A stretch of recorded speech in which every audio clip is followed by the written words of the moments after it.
The Sentinel drifted silently through the endless black of space, its sleek frame absorbing the dim light of distant stars.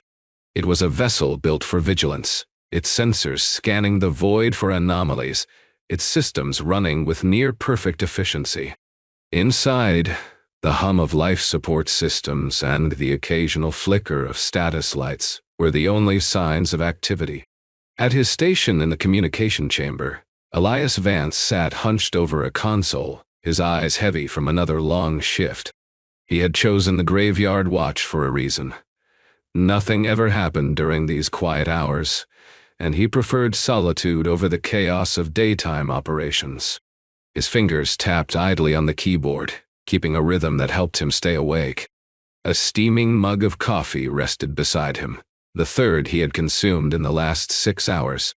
The clock on his screen blinked in a steady green glow.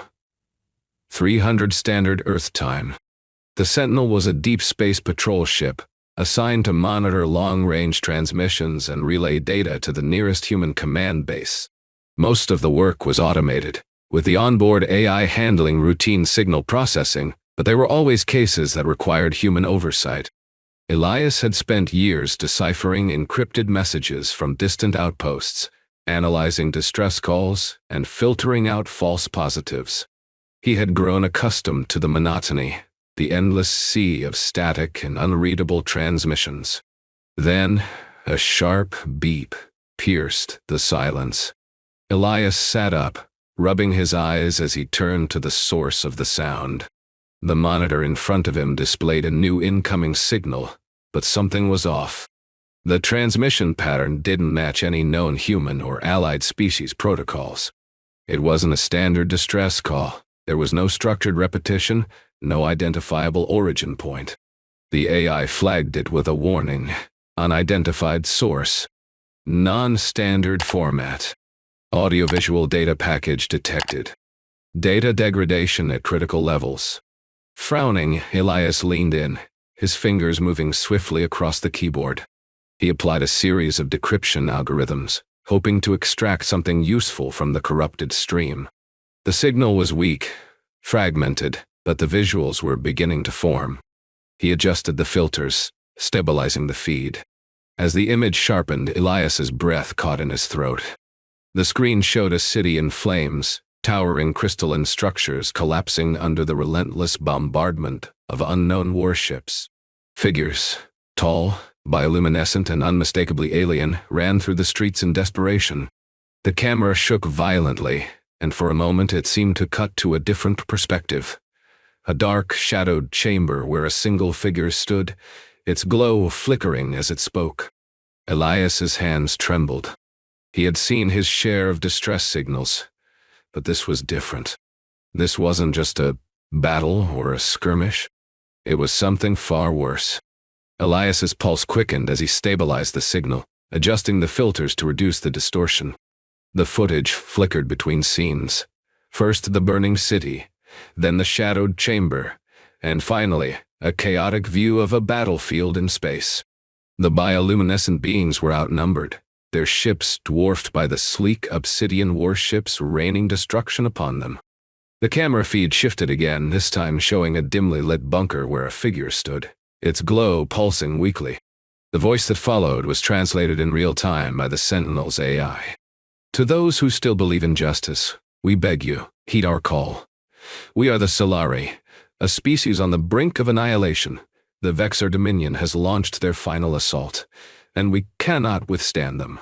Our people, once in the billions, now number fewer than 1 million. Our children, our future, we cannot protect them. If anyone hears this, if anyone still remembers the meaning of mercy, we ask only one thing: stop them. End this before we are gone forever. The message cut out abruptly, replaced by static. Elias stared at the screen, his mind racing.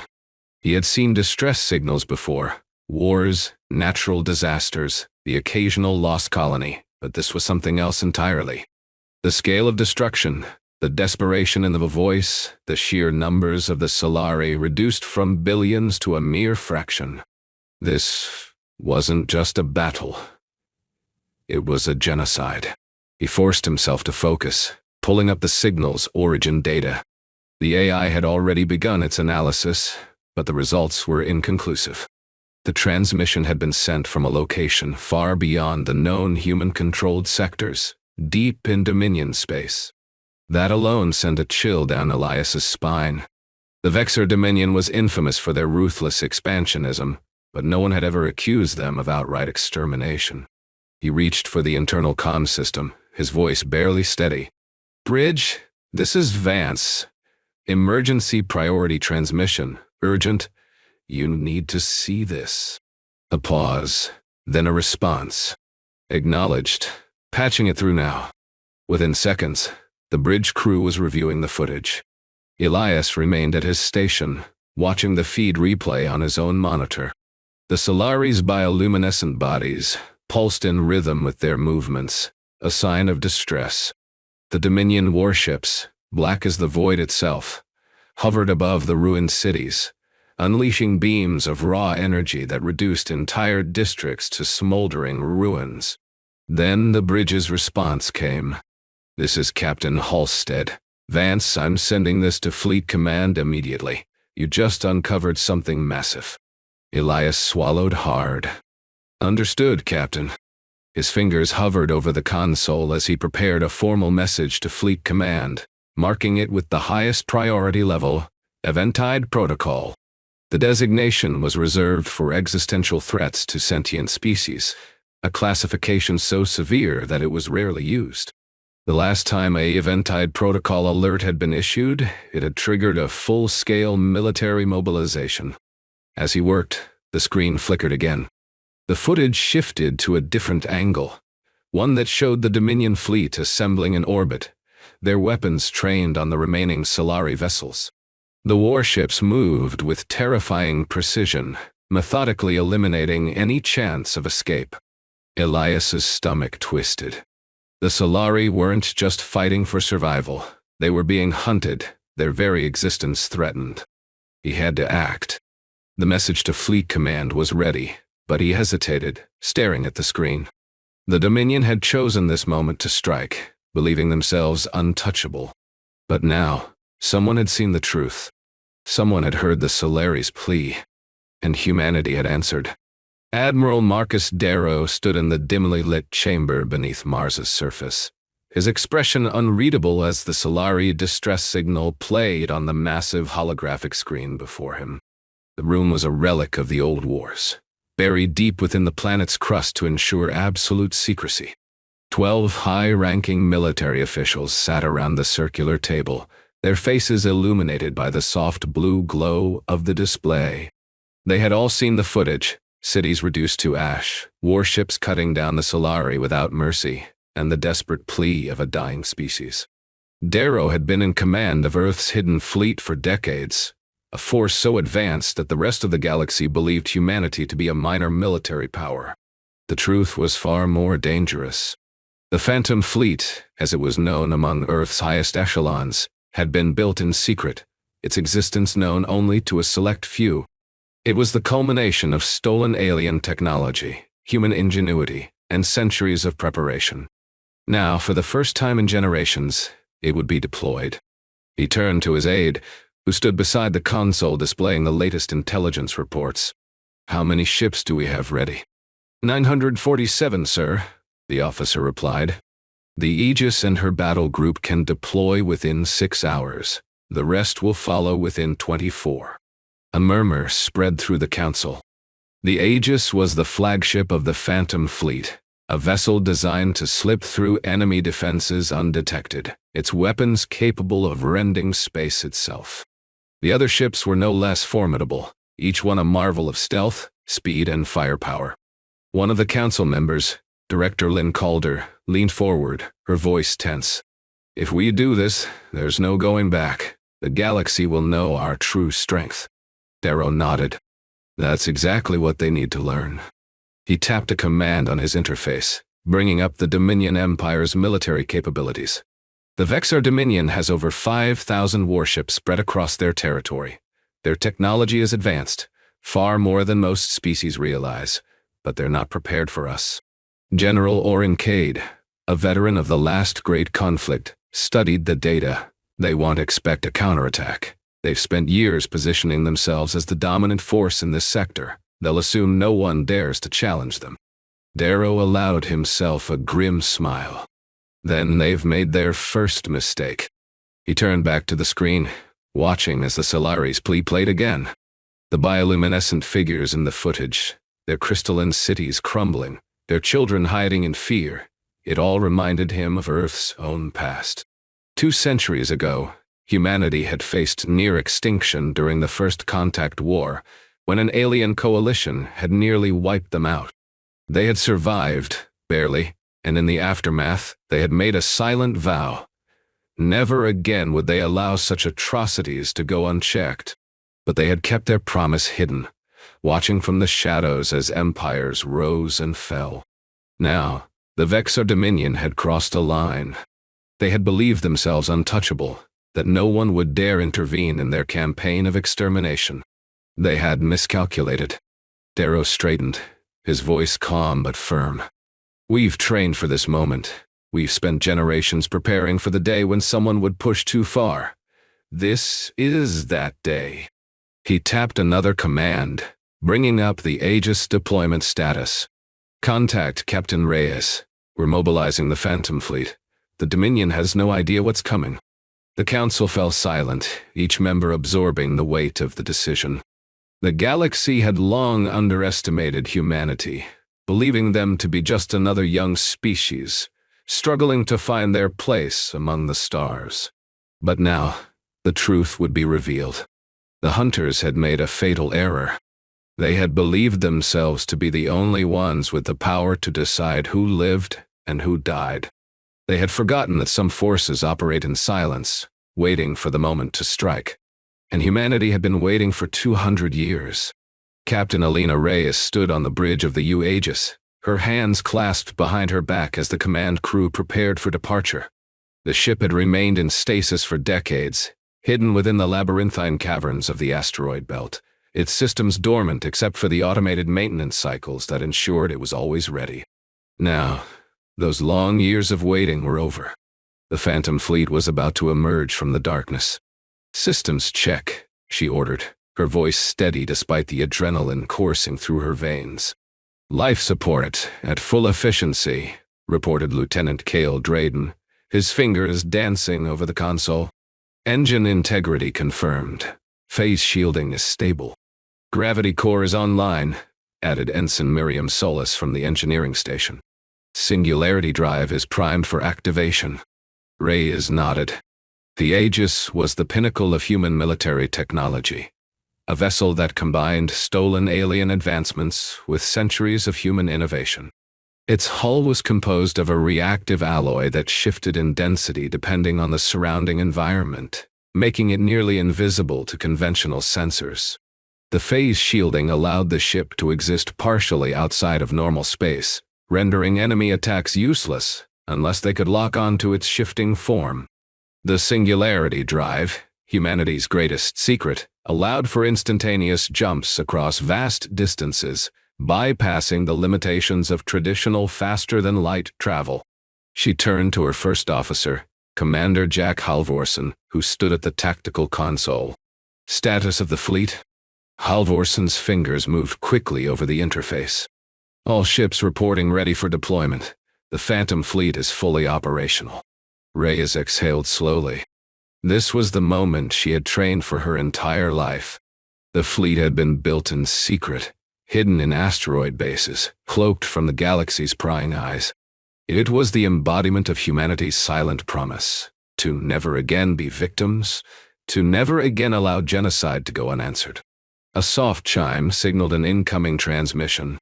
Reyes tapped a command, and the holographic display shifted to show Admiral Darrow's face. His expression was unreadable, but his voice carried the weight of history. "Captain Reyes, this is Admiral Darrow. You have my authorization. Deploy the Phantom Fleet." Reyes straightened. "Understood, sir." She turned back to the bridge crew. "Prepare for launch. All ships, stand by for phase transition." The cavernous dock around them came alive. Emergency lights flickered to life, illuminating the vast chamber where hundreds of warships rested in perfect formation. Unlike the sleek, modern patrol vessels humanity showed to the galaxy, these ships were something else entirely. Their hulls were matte black, absorbing light rather than reflecting it. They moved, not with the rigid precision of conventional warships, but with an eerie grace, their engines operating on principles unknown to most species. Then the Aegis shuddered as its systems powered up fully. The bridge lights dimmed slightly, the ship's internal gravity adjusting to the immense forces about to be unleashed. Reyes watched as the fleet's formation stabilized, each vessel ready to move as one. Phase engines engaged, Halvorsen announced. Dark matter propulsion at maximum efficiency. Outside the viewport, space itself began to warp. The ships of the Phantom Fleet didn't simply vanish like traditional vessels.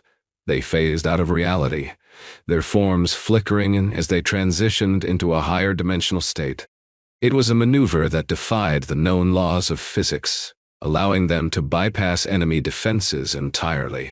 Reyes allowed herself a small, grim smile. The Vexar Dominion had underestimated humanity for centuries, believing them to be a minor power, a species that played it safe and avoided direct confrontation. They had no idea what had been waiting in the void. She turned to the tactical display, where the Sylari distress signal had been triangulated. Plot course to the nearest Sylari transmission point. Prepare for phase re-entry. The Phantom Fleet had been silent for too long. Now, it was time to remind the galaxy that humanity was not just another race among the stars. They were the silent watchers, the unseen defenders. And today, they would strike. Commander Kale Virex of the Vexar Dominion stood on the bridge of his flagship, the Oblivion, watching the Sylari refugee fleet drift helplessly before him. His fleet of 6 warships, each bristling with plasma cannons and kinetic disruptors, had the enemy completely surrounded. The Sylari transports were damaged, their shields flickering, their engines barely functioning. There would be no escape. Virex allowed himself a smirk. The Sylari had always been weak, their bioluminescent forms more suited to diplomacy than war. They had resisted annexation, clinging to their independence like stubborn insects. But the Dominion had no patience for defiance. Their empire thrived on order, on control. If a species refused to submit, it was erased. Prepare for final extermination, he ordered, his voice smooth and confident. Target their propulsion systems. Let them watch their children burn before they die. His crew moved without hesitation, locking onto the Sylari ships. The Dominion's targeting systems were among the most advanced in the galaxy, capable of tracking even the smallest vessels across vast distances. Yet, as the first wave of energy weapons charged, something unexpected happened. Space itself seemed to tear. A rift opened before the Sylari transports, and from it emerged a ship unlike anything the Dominion had ever encountered. The Aegis materialized as if it had always been there, its black hull drinking in the light around it. No warning, no transmission, just its sudden presence. Virex's smirk faltered. What is that? Before his tactical officer could answer, more ships followed. Dozens. Hundreds. The Phantom Fleet emerged from phase space in perfect formation, their hulls shifting subtly, as if they existed in multiple realities at once. The Dominion's sensors struggled to lock onto them, their readings fluctuating wildly. This is Captain Alina Reyes of the Aegis. A voice cut across all Dominion channels, calm and unyielding. You are engaged in the systematic destruction of a sentient species. This ends now. Virex scoffed, regaining his composure. One ship? You dare challenge the Dominion? Reyes's response was immediate. We are not alone. As if summoned by her words, the Phantom Fleet surrounded the Dominion warships. Their weapons came online, gravity-based emitters that twisted space itself. The Dominion's targeting systems failed to register them, their fire unable to pierce the shifting hulls. Then, the first strike. Dark beams lanced out, not to destroy, but to neutralize. Where they struck, weapon systems simply ceased to exist, their components vanishing into micro-singularities. The Dominion warships were disarmed before they could even react. Viric's confidence shattered. What are these weapons? His crew scrambled, trying to re-establish targeting locks, but it was futile. The humans weren't just fighting back. They were dismantling his fleet with terrifying precision. And they weren't done yet. The Dominion warships, now stripped of their weapons, floundered in the void. Their targeting systems were blind, their sensors unable to lock onto the Phantom Fleet ships that moved like ghosts, facing in and out of reality. Kale Viric's voice rang out across the Oblivion's bridge, sharp with panic. Evasive maneuvers. Deploy countermeasures. Do something. His crew scrambled, but nothing worked. The Dominion ship's thrusters fired, attempting to break formation, but the Phantom Fleet was faster. The Aegis and its battle group moved with surgical precision, encircling the Dominion fleet and cutting off any escape. Then, the second wave struck. Phased torpedoes, designed to bypass conventional shielding, materialized inside the Dominion warship's engine compartments. The moment they solidified, the ship's propulsion systems collapsed. The Oblivion and its 5 remaining vessels were left drifting, powerless. Viric slammed his fist against the console. They're toying with us. They're not even trying to destroy us. But the humans weren't done. The Phantom Fleet split into 3 formations, each one executing a maneuver no other force in the galaxy had ever seen. The first wave deployed swarms of nanite clouds, tiny, self-replicating machines that consumed shielding systems, reducing them to inert particles. The second wave activated their singular weapons, beams of compressed gravity that tore through Dominion hulls, collapsing entire sections into artificial black holes. The third wave phased directly into the Dominion formation, appearing within their ranks and disrupting their command and control systems. The Dominion fleet was in chaos. Across the battlefield, human ships moved with impossible speed, their hulls shifting in density to avoid enemy fire.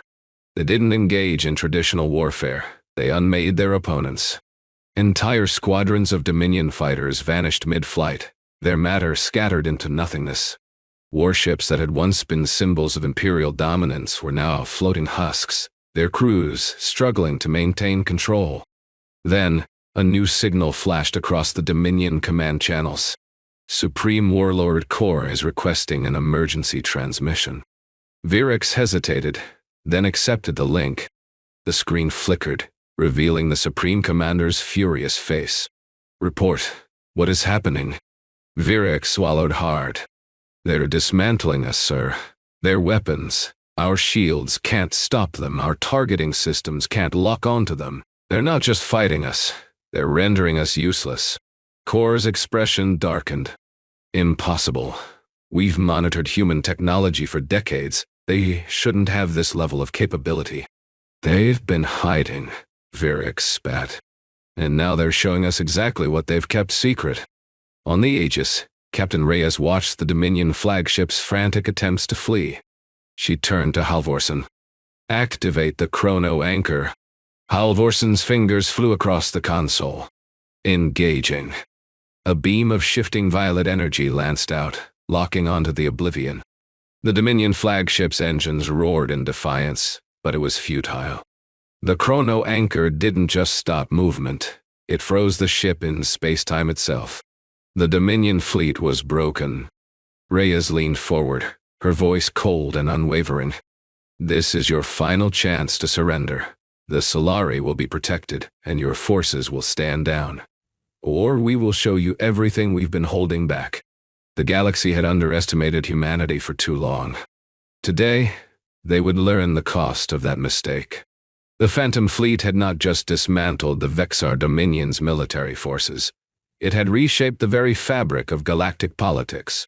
Across the Dominion's vast territory, human ships emerged from phase space, appearing in orbit over key worlds where the Sylari had been hunted to the brink of extinction.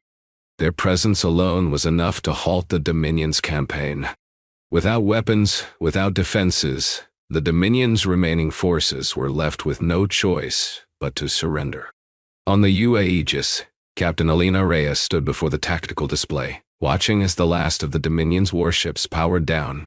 The battle was over, but the war was not. The Supreme Commander, Kor, had requested a direct transmission, and Reyes accepted.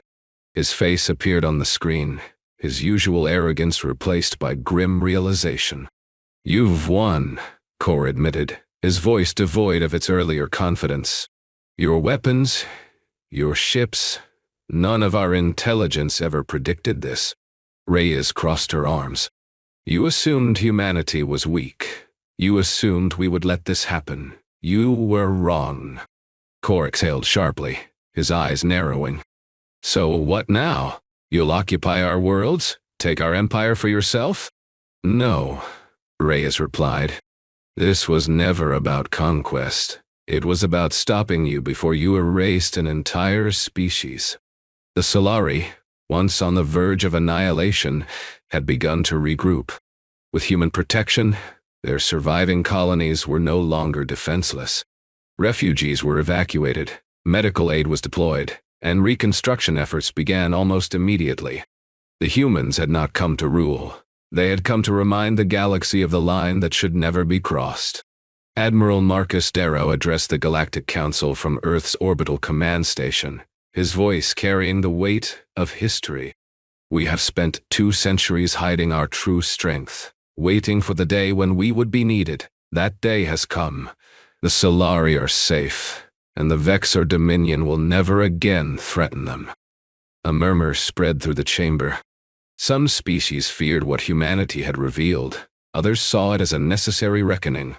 But one thing was undeniable: the galaxy had changed. The Phantom Fleet vanished once more into the void, retreating to its hidden bases. Humanity had not claimed Dominion territory, had not seized power. Instead, they had demonstrated that true strength was not about domination, but about responsibility. As the Aegis disappeared into phase space, Reyes allowed herself a rare smile. The hunters had been stopped. The hunted had been saved. And for the first time in centuries, the galaxy understood that humanity was not just another species among the stars. They were the silent guardians who had finally chosen to act.